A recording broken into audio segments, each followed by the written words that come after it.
오늘 그 맥보리 추수 감사 주일입니다.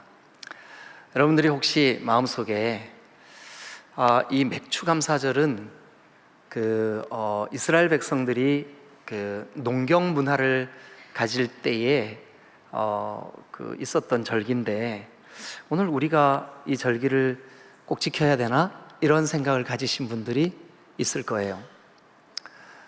저는 오늘 이 절기에 대해서뿐만 아니라 맥추 감사절이 우리에게 어떻게 적용되어야 할 문제인가까지 말씀을 좀 짧지만 함께 나누려고 합니다. 그래서 오늘 좀 편의상 출애굽기 시리즈 설교에서 잠시 벗어나서 신명기 이 16장에 있는 말씀을 가지고 가장 먼저는 우리가 기억해야 할 이 맥추 감사절의 의미가 도대체 무엇인가, 그 다음에 또 우리가 무엇을 감사해야 될까, 그리고 세 번째는 왜 우리 딤돌교회가 이 맥추 감사절을 목적이 있는 감사주일로 지키려고 하는 것일까, 이 세 가지 이 문제를 가지고 여러분들과 함께 오늘 이 본문을 중심으로 말씀을 함께 나누려고 합니다. 저와 여러분들 안에 하나님이 주시는 은혜가 넘치시기를 주님의 이름으로 축원합니다. 이스라엘 백성들은 하나님께서 그들을 위해 특별한 어떤 은혜, 특별한 일하심, 그런 게 있을 때 그 날을 기억하고 후손들에게 알리고, 그리고 우리가 하나님께로부터 받은 그 은혜를 잊지 않기 위해서 절기를 지켰습니다. 자, 일단 신명기 16장 16절을 한번 같이 보겠습니다. 신명기 16장 16절. 자, 다 같이 읽겠습니다. 시작. 너희 가운데 모든 남자는 1년에 3번 곧 무교절과 칠칠절과 초막절에 내 하나님 여호와께서 택하신 곳에서 여호와를 배웁되 빈손으로 여호와를 배웁지 말고. 여기 보면 이스라엘 백성들이 반드시 지켜야 되는 세 가지 절기가 나오는데, 그 하나는 무교절입니다. 무교절은 여러분 잘 아시는 대로 유월절이라고도 하는 절기이지요. 그런데 이 절기 때 예수님이 예루살렘에서 체포되어서 십자가를 지십니다. 우리의 죄 문제가 예수님의 십자가 위에서 해결함을 받는, 그런데 그 절기가 유월절 곧 무교절과 연관이 있습니다. 오늘날 우리가 이제 예수님이 이 땅에 오셨고 우리를 위하여 십자가의 보배로운 피를 흘리셔서 우리의 죄를 대속하셨습니다. 그래서 이 구약의 유월절은 신약에서는 저와 여러분들이 오늘날 예수님이 죽음을 이기시고 부활하신 절기로 의미가 바뀌었습니다. 의미가 어떻게 보면 그 구약에 있었던 그 의미보다 더 강력한 우리의 구원의 의미가 여기에 포함되게 된 거죠. 그래서 오늘날은 우리가 이 절기를 부활절 절기로 지키고 있습니다.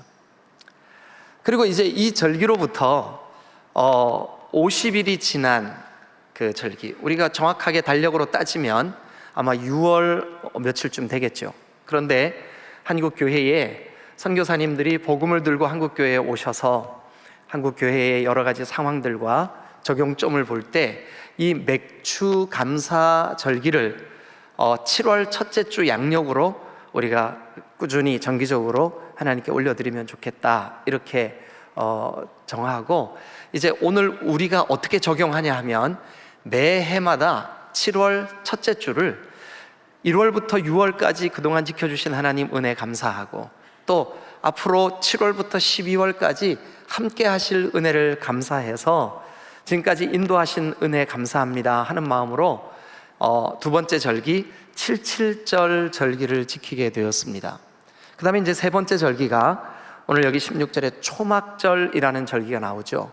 이 절기는 어떤 목사님들이나 또 학자들이 아마 미국의 청교도들이 미국 땅에 처음 정착을 해서 농사를 짓고 열매를 거두어서 추수감사로 이렇게 올려드린 절기다, 그래서 오늘날 추수감사절이다. 그런데 그렇지 않습니다. 성경에 초막절, 즉 지난 이스라엘 백성들의 모든 여정들을 그 광야 40년 동안 씨 뿌리지 않고 거두지 않았지만 만나로 먹여주시고 불기둥과 구름기둥으로 인도하신, 그래서 지난 40년이 우리 인생의 여정과 동일합니다. 그래서 지난 1년을 지켜주신 하나님 앞에 감사하기 위하여, 그걸 기억하고자 초막절 혹은 오늘날은 추수감사절이라는 절기로 우리가 이렇게 절기를 지키고 있습니다. 이 밖에도 예수님이 이 땅에 오신 성탄절이라든지, 또 우리가 조금 전에 이 성경에는 무교절, 또 유월절 이런 절기로 기록이 되어 있는 그 절기가 부활절, 이렇게 교회 절기가 우리 신앙인들에 의해서 지켜지고 있습니다. 여러분, 오늘 이 맥추절은 사실은 우리 입에 어떻게 익숙하냐 하면 추수절, 맥추절, 이게 뒤에 무슨 말이 저절로 따라붙어요? 예, 감사라고 하는 말이 따라붙어요. 그래서 맥추감사, 추수감사, 감사절기입니다. 여러분, 감사는 신앙입니다. 그 사람의 신앙이 정말 감사가 넘치는 사람은 사실은 신앙이 좋은 거예요. 그래서 한 번만 따라해 주세요. 감사는 믿음입니다. 믿음이 있으니까 감사가 되는 거죠. 믿음이 없으면 감사가 안 되는 거죠. 미국에서 여러 칼럼과 책에, 그리고 뉴스에 나왔던 한 이야기를 좀 소개합니다. 라이언 화이트라고 하는 13살의 어린 소년이 있었습니다. 이 소년이 어디 부분 이렇게 상처가 나면 피가 멈추지 않는 병에 걸렸어요. 한번 코피가 터지면 멈추지가 않았어요. 그래서 이 아이가 이제 병원에서 피가 모자라기 때문에 수혈을 받고 이렇게 이제 치료를 받으면서 살아가고 있는데, 이 13살의 어린이가 병원에 입원해서 수혈을 받다가 의사의 실수로 그만 이 면역 결핍증, 에이즈에 감염된 피를 모르고 이 어린 소년에게 수혈을 해준 거예요. 그래서 그만 이 소년이 라이언 화이트라고 하는 이 13살의 소년이 그 후천성 면역 결핍증, 이 에이즈에 그만 감염되고 말았어요. 그런데 이 아이의 습관이 그 병원에서도 의료사고라고 인정을 하고, 그 의사도 막 너무 이 아이에게 미안해하고 그렇게 하는데, 이 아이는 그 의사가 병실에 이 아이를 돌아보기 위해서 오면 선생님 감사합니다, 자기 엄마 아빠한테도 엄마 아빠 감사합니다, 간호원이 자기에게 와서 이렇게 돌봐주면 감사합니다, 병실에 있는 다른 어른들에게도 감사합니다, 감사합니다, 감사를 입에 달고 사는 거예요. 그런데 이때가 언제냐면 레이건 대통령이 미국의 대통령으로 있을 때예요. 대통령이 이 소식을 들었어요. 의료사고로 한 소년이 병원에 입원해 있는데 늘 감사하는 그런 삶을 산다고. 그 얘기를 듣고 대통령도 그 아이가 궁금했어요. 그래서 병실에 방문해서 그 아이를 위로하고 격려했어요. 팝 가수인 마이클 잭슨도 그 병원에 방문한 일이 있었어요. 그 아이를 위로하기 위해서. 그런데 안타깝지만 이 아이의 병세는 점점 나빠졌어요. 그리고 이 아이가 18살 되던 해, 즉 에이즈에 걸린 지 5년 만에 이 아이가 죽게 되었습니다. 그래서 이제 의사들과 그리고 병원 측에서는 이제 장례를 준비해야 되는데, 우리 병원이 실수했고 또 우리가 책임이 있으니까 이 아이의 모든 장례 절차와 그리고 배상금에 대해서 우리가 책임지겠습니다 하고 이제 그 가족들에게 알리고 아마 오늘쯤 숨을 거둘 겁니다. 그러니까 그 신문과 방송, 기자들, 왜 그러냐 하면 그 아이의 감사에 대한 스토리가 알려졌기 때문에. 그래서 온 미국이 초유의 관심을 가지고 그 아이의 장례를 지켜보게 되었어요. 그런데 이제 이 애기 아버지가, 그러니까 18살의 소년의 아빠죠. 아빠가 그 아이의 죽어가는 손을 꼭 붙잡고, 아들, 아빠가 정말 미안해. 여러분들도 그런 그 경험 많으시죠? 저도 우리 아이가 한 번은 바닷가에 데리고 갔는데 이 녀석이 그 서해 바다에 그 굴이 많이 나는 지역이었었어요. 근데 물이 들어왔다가 나가면서 물이 조금 고여 있는데 이 아이가 유치원 다닐 때였던 것 같아요. 아직 어릴 때였었어요. 근데 그 물을 폴짝 뛰어넘다가 그만 발이 그 굴껍질에 탁 걸리면서 그대로 앞으로 콕 넘어졌어요. 근데 여기가 굴껍질에 폭 여기가 찍혔어요. 아, 세상에 피가 폭 이렇게 나오는 거예요. 얼마나 놀랐는지 손수건으로 여기를 꽉 누르고, 하필이면 그때가 공휴일이었었어요. 그래서 아무리 주변을 홍성 시내를 뒤져도 열어놓은 병원이 없는 거예요.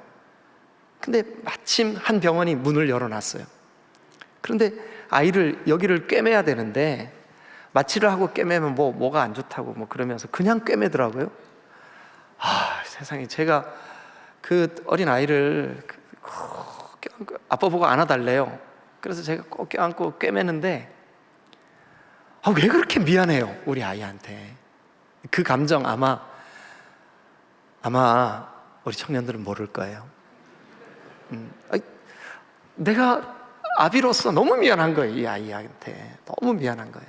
근데 아마 이 라이언 화이트의 아빠도 이 아이가 죽어가는 그 마지막 고르지 못한 숨을 내쉬면서 아빠 손을 꼭 붙잡고 있는 이 아이가 얼마나 미안했을까요? 그래서 아이에게 이렇게 말합니다. 아들, 아빠가 너무 미안해. 너를 지켜주지 못했어. 그런데 죽어가는 이 아이의 입에서 의외의 대답이 나오는 거예요. 아니요, 아빠. 저는 아빠가 있어서 제가 태어날 수 있었어요. 18년밖에 못 산 짧은 생애지만 아빠가 나에게 예수님을 알게 해주셨어요. 누구든지 그 예수 그리스도 때문에 죽음 이후에 영원한 생명을 누린다는 것도 아빠가 알려주셨어요. 그래서 저는 아빠가 너무 감사해요. 그 말을 마치고 이 아이의 손에 힘이 빠지고 툭 맥박이 끊겼어요.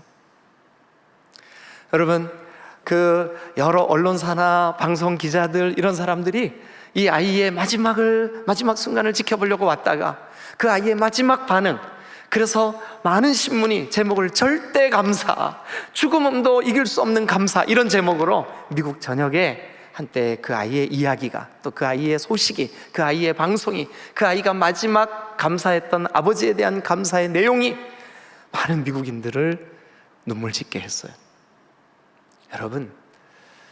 여러분들의 생애를 한번 가만히 생각해 보세요. 우리가 감사해야 될 일들이 얼마나 많을까요?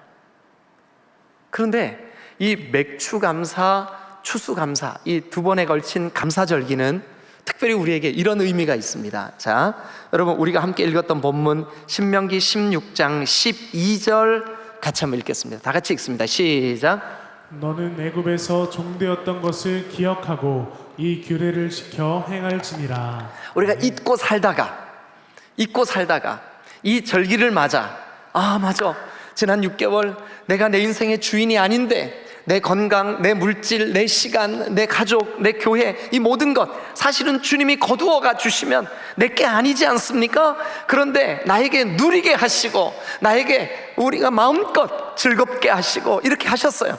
그런데 그걸 잊고 살다가 여기 보니까 이렇게 되어 있습니다. 너는 애굽에서 종 되었던 것을 뭐 하고요?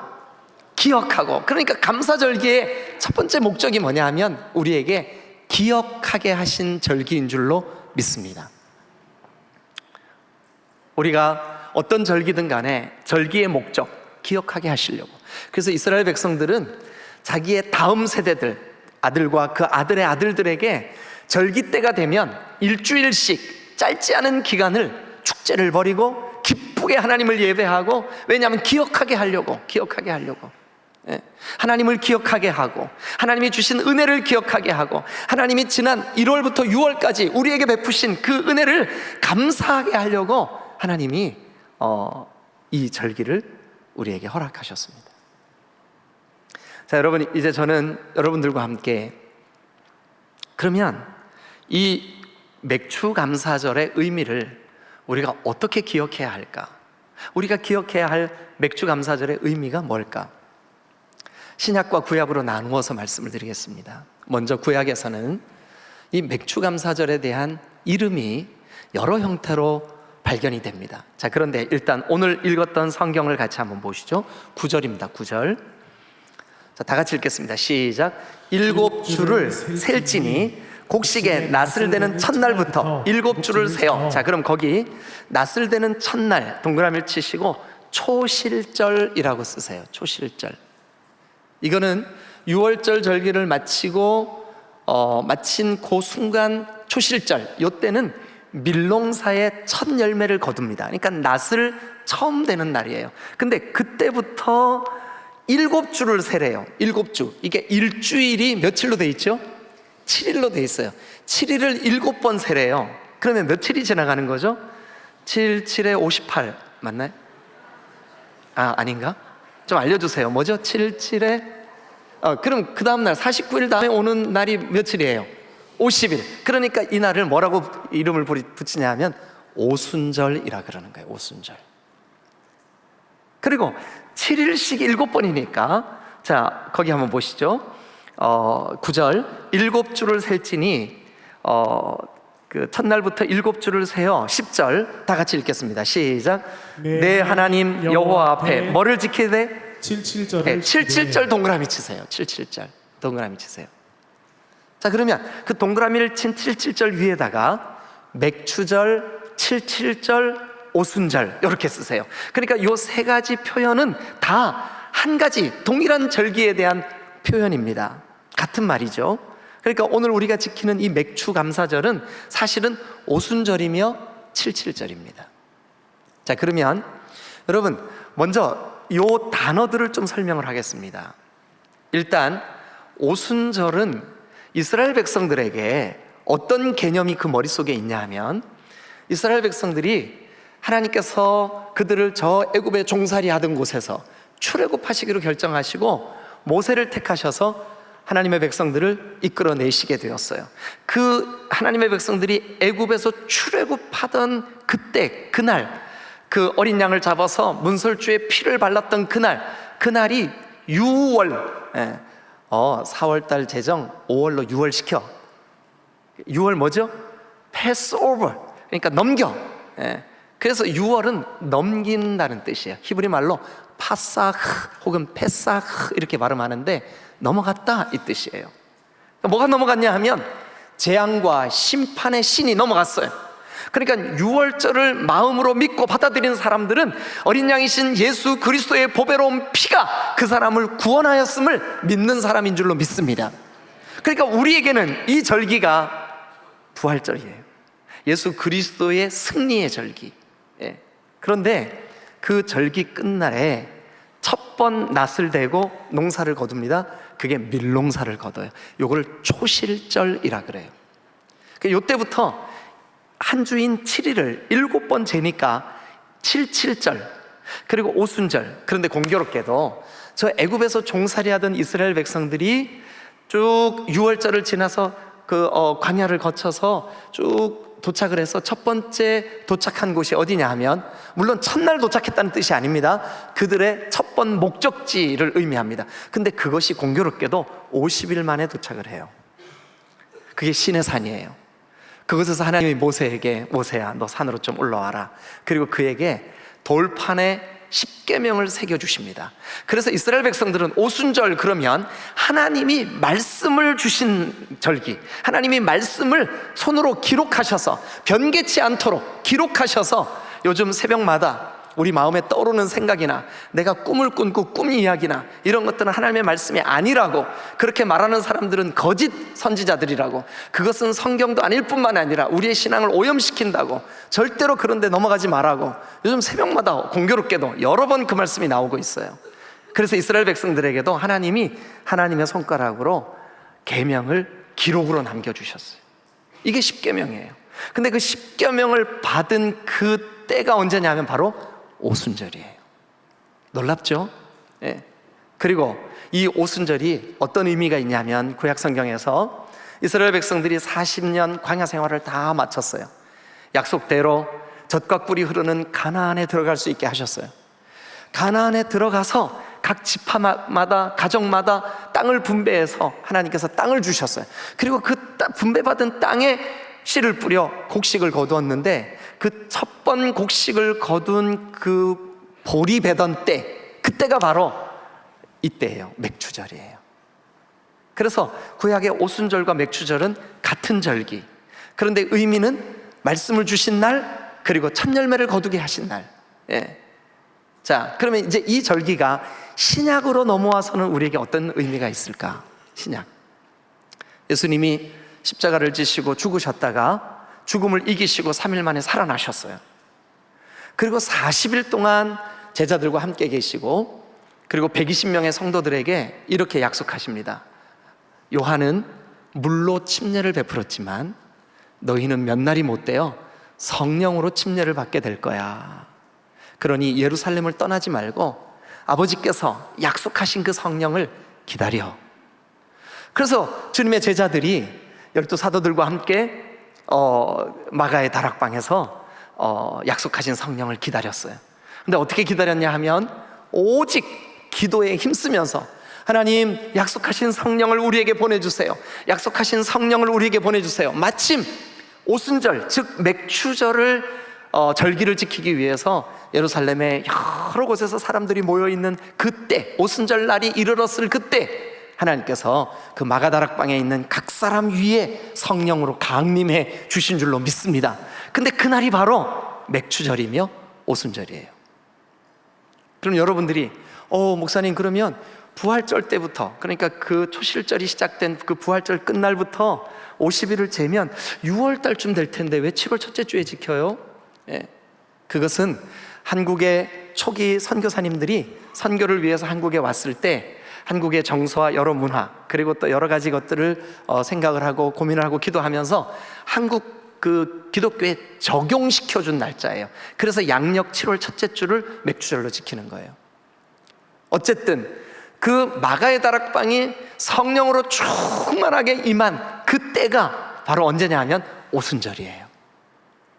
그래서 그 마가 다락방에 성령 충만히 임한 그 성도들에 의해서 그 120여 명의 그 성도들이 인류 최초의 교회가 시작돼요. 그러니까 교회의 첫 출발이 바로 언제냐 하면 맥추절, 77절, 오순절이에요.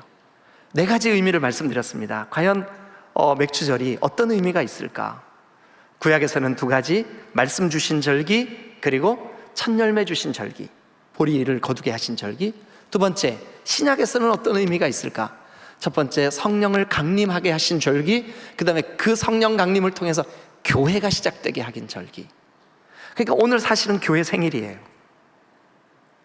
자, 그러면 이 4가지 정도의 의미를 가지고 우리가 무엇을 감사해야 될까? 이 맥추 감사절에 무엇을 감사해야 될까? 여러분, 사실 이스라엘 백성들은 특히 초대교회 성도들은 이 4가지 의미를 다 하나님께 감사했어요. 그런데 특별히 초대교회 성도들과 우리 신앙의 선배들은 이 절기를 통해서 자녀들에게 기억하게 하고 교육을 시킬 목적으로 이 절기를 하나님께 올려드릴 때 하나님께서 우리에게 말씀을 주시고 우리에게 첫 열매를 주시고 우리에게 성령을 충만하게 주시고 그리고 교회가 시작되게 하신 그 절기에 지난 1월부터 6월까지 우리를 지켜주시고 인도하신 우리의 모든 것의 주인이신 하나님께 감사한다는 의미를 부여했어요. 그러니까 우리가 무엇을 감사해야 되느냐? 우리의 모든 삶을 감사해야 될 줄로 믿습니다. 그 이유가 뭐냐 하면 초실절도 첫 열매를 드리는 절기지만 이 맥추절도 첫 열매를 드리는 절기예요. 왜 기간의 차이가 있냐 하면 초실절은 밀을 첫 열매로 드린다면 이 맥추절은 우리가 한문으로 맥, 보리, 추수, 맥추절은 보리의 첫 열매를 드린다는 의미가 있어요. 근래에 저희 집에 신기한 일이 있었어요. 원로 목사님이 사실 때도 그 일이 있었는지 모르겠는데 하여튼 저희가 사택에 이사 들어가서는 첫 번 생긴 일이었어요. 뭐냐 하면 저희 집 마당에 살구나무가 있었어요. 근데 그 살구나무가 그렇게 크지가 않아요. 근데 올해 제법 꽤 큰 살구가 하나 딱 한 개, 유일하게 딱 한 개. 그래서 여러분한테 나눠드릴 수가 없어요. 네. 그 열매가 맺힌 거예요. 제 아내가 신기해가지고 들어가면서 한번 보고 나오면서 한번 보고, 그래, 여보 가만 놔둬, 이게 완전히 익을 때까지 한번 내버려둬 보자. 첫 열매니까. 근데 엊그제 비가 많이 내리던 날 그 비 내리는 그 비 기운에 얘가 떨어졌어요. 얼른 주워다가 그걸 깨끗이 씻어서, 농약도 한번 안 한 거잖아요. 그래서 제 아내랑 같이 딱 절반을 나눴어요. 싸울까봐. 네. 그래서 절반을 나누고 먹는데, 야, 어쩜 그렇게 맛있을 수가 있어요? 첫 열매를 먹었어요. 그래서 제가 제 아내한테 이렇게 얘기해 줬어요. 나는 촌놈이라 이렇게 열매, 곡식 이런 거에 대해서 당신보다는 잘 알지, 인정해요. 근데 첫 열매는 이제 내년부터 열매가 맺히기 시작한다는 약속이야. 첫 열매는 앞으로 맺힐 모든 열매의 약속이야. 그러니까 오늘 우리가 이 한 해에 맥주 감사절로 첫 보리의 이삭으로 주님 앞에 첫 열매를 드린다는 것은 어떤 의미가 있을까요? 내 삶의 전부가 하나님께 감사가 되는 절기인 줄로 믿으시기를 축원합니다. 지난 6개월을 인도하신 하나님, 앞으로 남은 6개월을 인도해 주실 것을 미리 믿고 감사하는 게 바로 맥주절의 감사인 줄로 믿습니다. 우리가 무엇을 감사해야 될까요? 우리의 모든 것을 감사해야 돼요. 우리의 모든 소유, 우리의 모든 주님이 주신 은혜, 우리 지난 6개월 동안 우리가 하나님 앞에 누렸던 은혜가 얼마나 많습니까? 이 모든 것을 감사하실 수 있기를 주님의 이름으로 축원합니다. 마지막 세 번째, 그럼 왜 디딤돌 교회는, 아니 근래에 우리 교회는 왜 목적이 있는 감사주일로 이 절기를 지킵니까? 하는 거예요. 자, 우리 신명기 16장 11절을 함께 보겠습니다. 11절 다 같이 읽겠습니다. 시작. 너와 내 자녀와 노비와 내 성중에 있는 레위인과 및 너희 중에 있는 객과 고아와 과부가 함께 내 하나님 여호와께서 자기 이름을 두시려고 택하신 곳에서 내 하나님 여호와 앞에서 즐거워할지니라. 너와 너의 자녀와 노비와 성중에 있는 레위인들은 말씀을 가르치고 영적으로 예배를 인도하고 하는 사람들, 그리고 너희 중에 있는 객과 고아와, 객은 손님이에요. 나그네들. 그리고 고아와 과부와 또 내 하나님 여호와께서 자기의 이름을 두시려고 택하신 곳에서 네 하나님 여호와 앞에 즐거워해라. 그런데 제가 지금 빼놓고 읽은 단어가 하나 있는데 뭔지 눈치채신 분?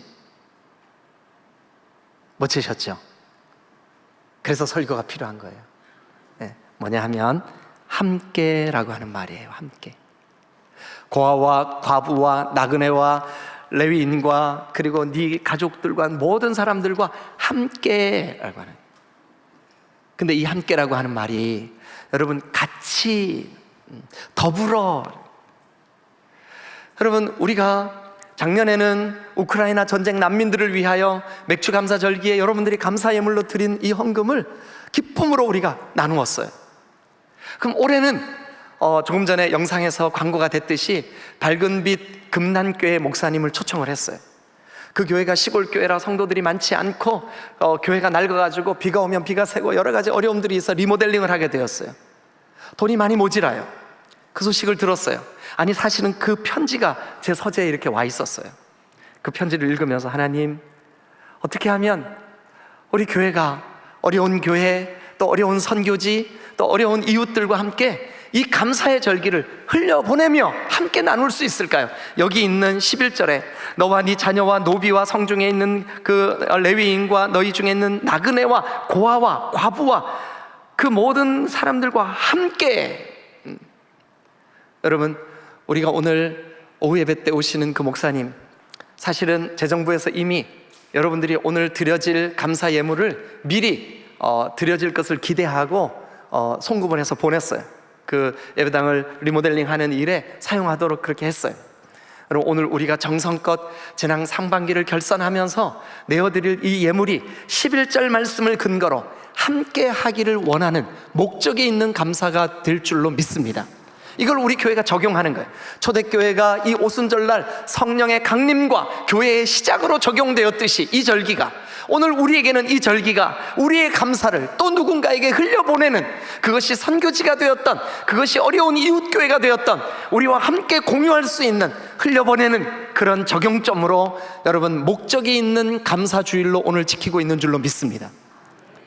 저는 앞으로도 우리 교회가 이 맥주 감사절기만큼은, 1년에 한 번만큼은 정성껏 주님 앞에 올려드리는 이 예물을 어떤 형태로든 흘려보내면 좋겠다는 생각이 들어요. 그래서 하나님이 기뻐하시는 일에, 하나님께서 원하시는 일에 어떻게 연결될지 우리는 알 수 없지만 매해마다 그런 은혜를 하나님이 우리 공동체에게 주실 줄로 믿습니다. 이제 저는 말씀을 정리하려고 합니다. 첫 번째, 여러분 맥주절기의 의미가 뭘까요? 구약적인 의미는 여러분 하나님이 말씀 주신 절기, 그리고 첫 열매로 하나님 앞에 감격스럽게 기뻐했던 절기. 신약적인 의미로는 성령의 강림으로 교회가 시작되게 하신 교회의 첫 번 모임의 그 출발, 그것이 신약적인 의미. 그러면 왜 구약의 의미와 신약의 의미가 다를까? 구약의 절기를 하나님께서 적용시켜 주신 거예요.